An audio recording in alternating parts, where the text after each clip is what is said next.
Bismillahirrahmanirrahim. Assalamualaikum warahmatullahi wabarakatuh. Pemirsa dimanapun Anda berada, mari kita bersyukur pada Allah atas rahmat dan hidayahnya, karena kita semua dapat berjumpa kembali di channel yang sama dengan saya Rizky Haji. Dan semoga sholawat dan salam tetap tercurahkan pada Nabi kita, Nabi Muhammad SAW, yang mana beliau adalah pemimpin umat manusia di akhir zaman, dan mana semua orang berharap syafaat dari beliau, dan semoga kita semua termasuk golongan umat-umat beliau yang tercinta dan dirindukan oleh Allah Subhanahu wa Ta'ala. Amin ya Rabbal Alamin. Pemirsa yang dirahmati Allah dimanapun Anda berada, pada kesempatan kali ini saya akan menerangkan tentang apa itu wali Allah. Karena sebagai seorang muslim, saya merasa berkewajiban untuk menyampaikan apa yang saya pelajari dari guru-guru saya, yang mana setiap muslim itu berpegang pada Al-Quran dan Sunnah, yaitu kitab suci Allah yang tidak ada keraguan di dalamnya, serta petunjuk-petunjuk dari Nabi Muhammad SAW berupa ucapan, perbuatan, dan kebijaksanaan yang telah beliau tetapkan pada kita semua. Pemirsa dimanapun Anda berada, wali Allah itu adalah kekasih-kekasih Allah atau orang-orang yang dekat dengan Allah. Wali itu berasal dari kata waliya, yali, yakni yang berarti masih satu akar kata dengan kata wilayah. Wilayah ini adalah menunjukkan daerah atau lokasi tertentu, yang mana barang siapa yang berada di wilayah yang sama dengan orang lain atau sesuatu yang lain itu, maka disebut orang yang dekat.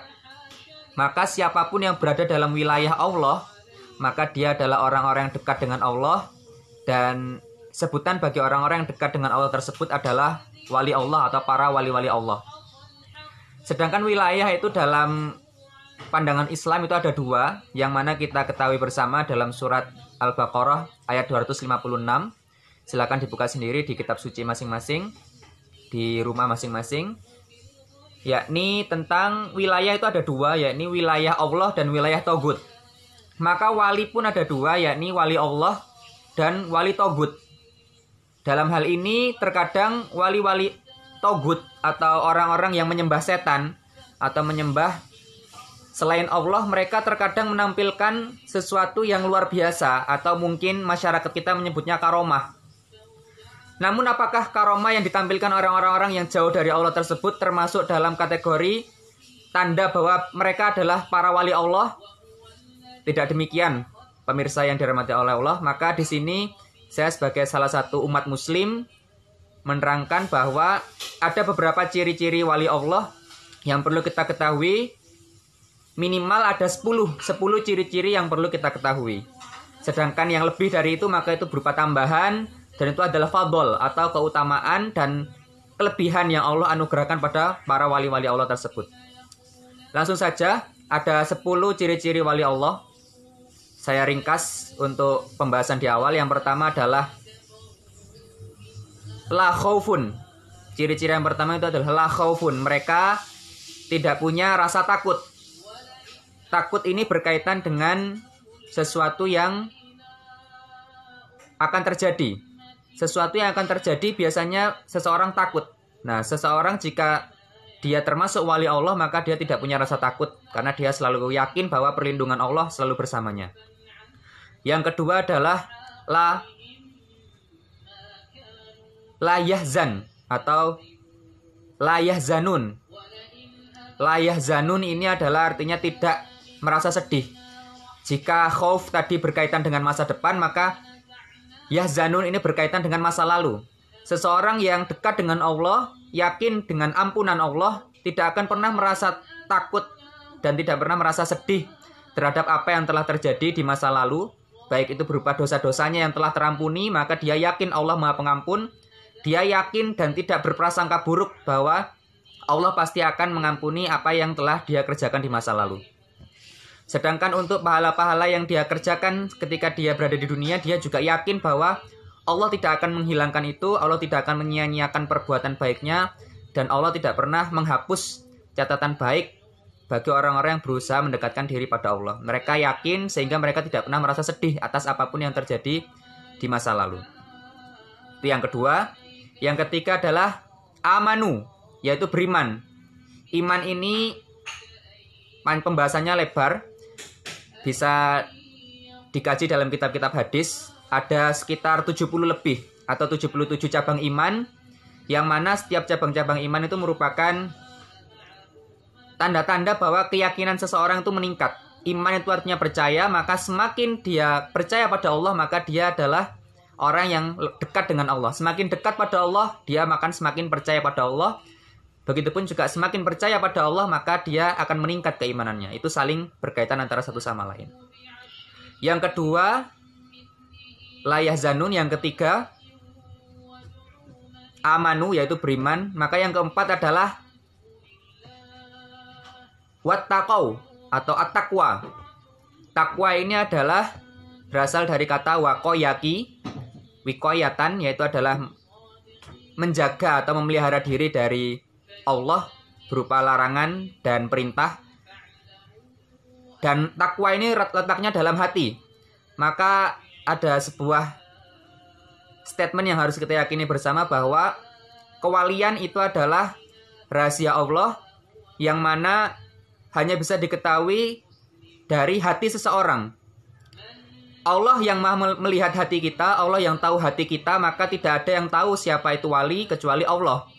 Dan bukan tidak mungkin Allah juga memberitahu para walinya bahwa sebagian para walinya yang lain itu adalah termasuk wali-wali Allah. Artinya ini sesuai dengan ungkapan orang-orang yang banyak mengatakan bahwa tidak ada yang mengenal wali kecuali wali. Artinya para wali Allah itu saling mengenal, dan biasanya yang bisa mengenali mereka adalah orang yang makom atau derajatnya itu lebih tinggi dari mereka. Sedangkan para wali yang tidak mengenali wali yang lebih tinggi itu sangat wajar, karena memang mereka tidak pernah mencapai apa yang dirasakan atau dialami oleh para wali yang sudah mencapai tingkatan tinggi tersebut. Itu yang keempat. Kemudian yang kelima adalah al-busyra. Al-busyra itu adalah kabar baik atau kabar gembira. Lahumul busyra. Bagi mereka kabar baik. Dalam hal ini para ulama menafsirkan busyra ini adalah diantaranya adalah mimpi-mimpi yang baik. Mimpi bertemu Rasulullah Shallallahu Alaihi Wasallam, Allahumma sholli wa sallim barik alaihi. Kemudian mimpi melihat surga, mimpi melihat kejadian pada hari pembalasan, atau mimpi melihat padang mahsyar, atau mimpi melihat alam barzah berupa pahala dan hukuman seperti itu, atau hal-hal yang berkaitan dengan pengalaman spiritual. Ini merupakan salah satu ciri-ciri kewalian, yang mana barang siapa yang sudah mengalami al-busyra atau mimpi-mimpi yang baik tersebut, maka hendaknya dia menjaga keistiqomahannya, menjaga kebaikan yang dia kerjakan, agar dia tetap termasuk golongan para wali-wali Allah. Seperti itu. Itu yang kelima, pemirsa. Yang keenam, ini yang penting. Yang keenam ini adalah hubbul maut. Hubbul maut ini adalah cinta mati. Artinya mereka merindukan kematian melebihi segalanya. Jadi umumnya manusia ini adalah takut mati atau tidak ingin mati, ingin kekal atau hidup selamanya. Ini adalah salah satu sifat iblis, yaitu kekal selamanya. Dan siapa yang menginginkan seperti itu, maka dia tidak termasuk golongan para wali Allah atau orang-orang yang dekat dengan Allah. Karena para wali Allah mereka justru merindukan kematian. Dan mereka yakin dalam kematian tersebut itu ada justru terdapat keabadian sejati, yang mana mereka justru tidak mengharapkan keabadian itu, tapi Allah menganugerahkan keabadian itu terhadap mereka. Intinya, para wali Allah itu tidak takut mati. Dijelaskan dalam kitab sucinya, Allah berfirman, A'udzubillahi minasyaitonirrajim. Qul in za'amtum annakum awliya alillah, awliya ulillah maksud saya, fatamannaul maut, maka berharaplah kematian. Silahkan membayangkan ketika engkau mati seperti apa. Ini adalah tantangan bagi orang non-muslim yang mereka juga mengklaim dirinya para wali atau orang-orang yang dekat dengan Allah. Maka Allah menantang dalam hal ini, jika engkau merasa atau menduga atau mengklaim dirimu adalah wali Allah, maka harapkanlah kematian, mimpikanlah kematian. Apakah engkau ingin mati atau engkau takut terhadap apa yang telah terjadi di masa lalu, atau engkau takut terhadap dosa-dosamu dan Allah akan menghukummu. Jika kita tidak takut mati dan kita mengklaim diri kita wali, maka hendaknya kita tidak takut mati. Dan sebaiknya memang salah satu etika dalam Islam itu tidak mengaku-ngaku wali. Sebagaimana kita juga tidak dibolehkan mengaku-ngaku mukmin. Karena seorang mukmin itu jika dia mengklaim dirinya seorang mukmin, maka dia tidak akan melewati kehidupan ini kecuali tanpa diuji. Jadi pasti dia akan diuji. Begitupun juga wali. Wali ini berkaitan dengan keimanan. Maka barang siapa yang mengaku dirinya wali, maka ada dua kemungkinan. Dia memang orang yang jujur, dan itu ditujukan agar melawan atau membantah syubhat-syubhat atau keburukan-keburukan yang terjadi di masyarakatnya. Atau yang kedua, dia orang yang mengaku-ngaku. Maka hendaknya urusan kewalian ini kita pasrahkan pada Allah, dan kita agak lebih berhati-hati dalam menunjuk hidung siapa yang wali, siapa yang bukan wali. Karena kehidupan ini juga bisa berubah. Kadang-kadang detik ini kita menjadi wali Allah, bisa jadi besok atau lusa, naudzubillah min dzalik, kita tergolong wali togut. Karena Allah menjadikan kita tersesat dengan cara yang tidak kita ketahui. Dan itu bisa jadi karena kita mengklaim diri kita wali, dan itu berarti kita merasa suci. Sedangkan Allah melarang kita untuk merasa suci. Fala tuzakku anfusakum, di surat An-Najm.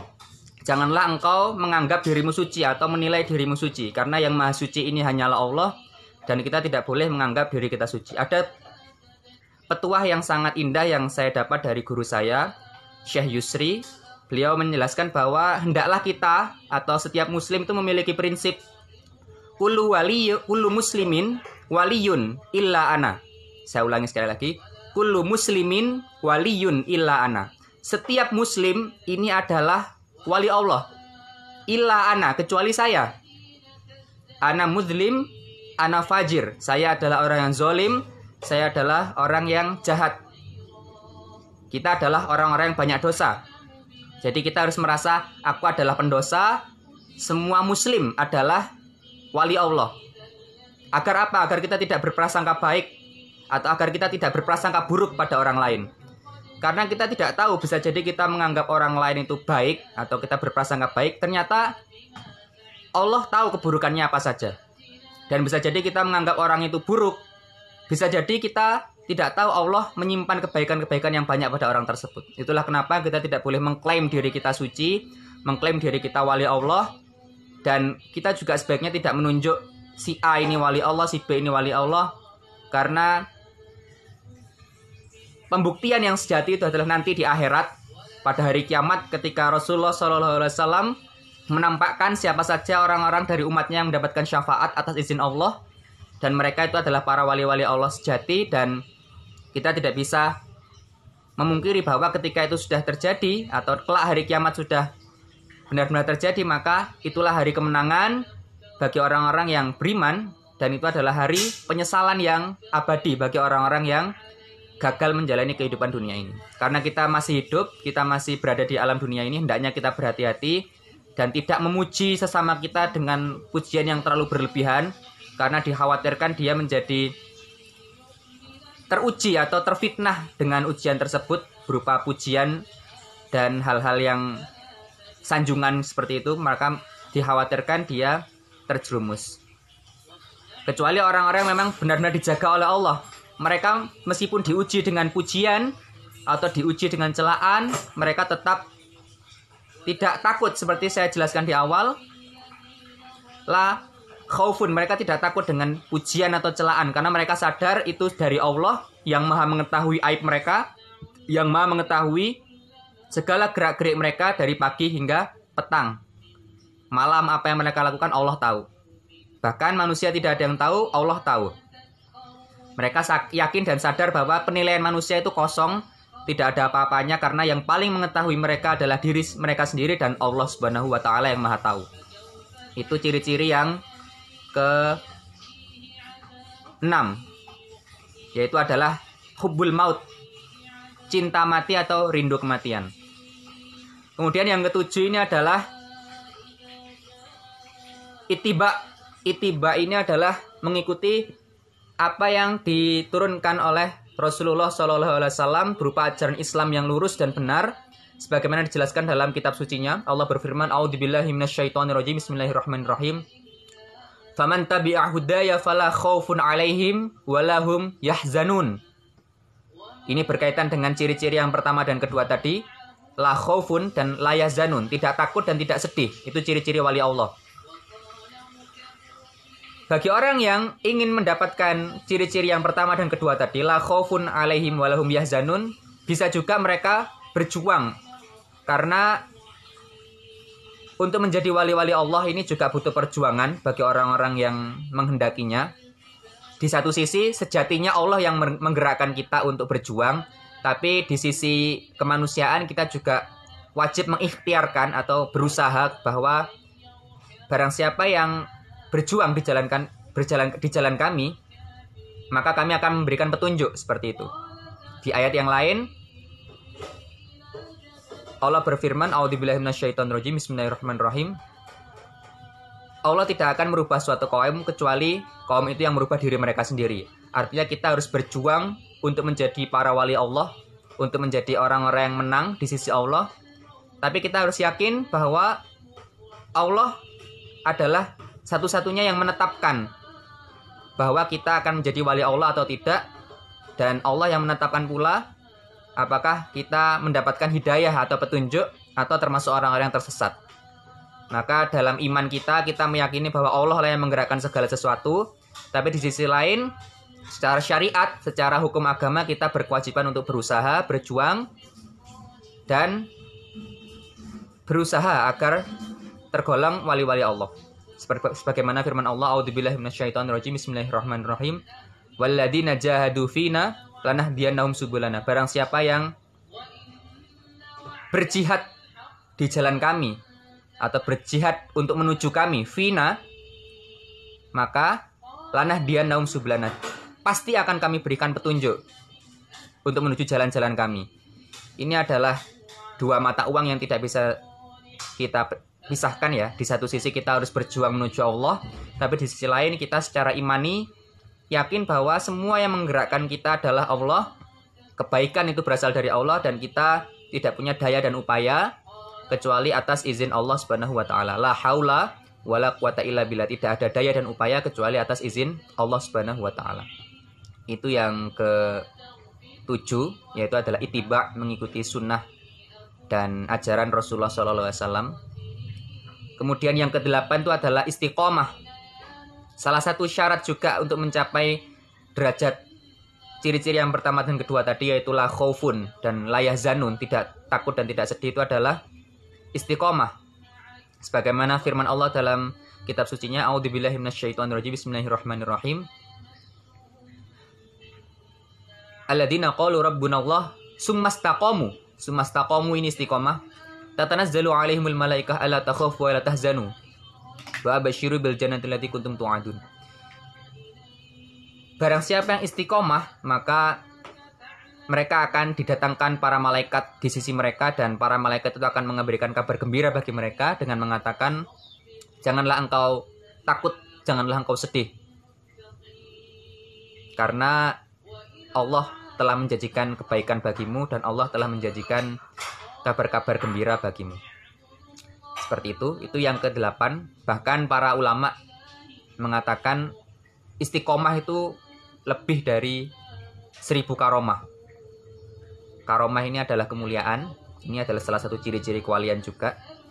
Dan itu termasuk ciri-ciri kewalian yang nomor 9. Nomor 9 ini adalah karomah. Karomah ini adalah salah satu manifestasi atau implementasi dari takwa itu sendiri. Ada yang mengatakan karomah itu tidak ada hubungannya dengan kewalian. Salah. Justru karomah ini adalah salah satu manifestasi dari ketakwaan kita sendiri. Barang siapa yang tidak mengalami karomah, maka dia belum tergolong wali Allah. Seperti itu. Siapapun yang termasuk wali Allah itu pasti memiliki karomah. Dan salah satu etika atau adab dalam Islam yaitu adalah karomah itu hendaknya disembunyikan. Namun jika di luar kuasa kita ternyata karomah tersebut kemudian tersebar luas di masyarakat atau istilahnya viral, maka itu adalah bukti kenabian Rasulullah SAW dan itu adalah bagian dari mukjizat Nabi SAW. Karomah para wali itu termasuk penegasan dari mukjizat Nabi SAW. Intinya semua. Saya lanjutkan, maka salah satu solusinya adalah kita melakukan sholat istikharah untuk menentukan apakah yang kita kira itu adalah wali Allah itu termasuk wali Allah atau dia hanya orang-orang yang mengharap dunia, mengharap pujian manusia atau mengharap hal-hal rendah lainnya. Seperti itu. Karena jangankan untuk mencapai Allah, untuk mencapai surga saja itu diharamkan bagi orang-orang yang ingin.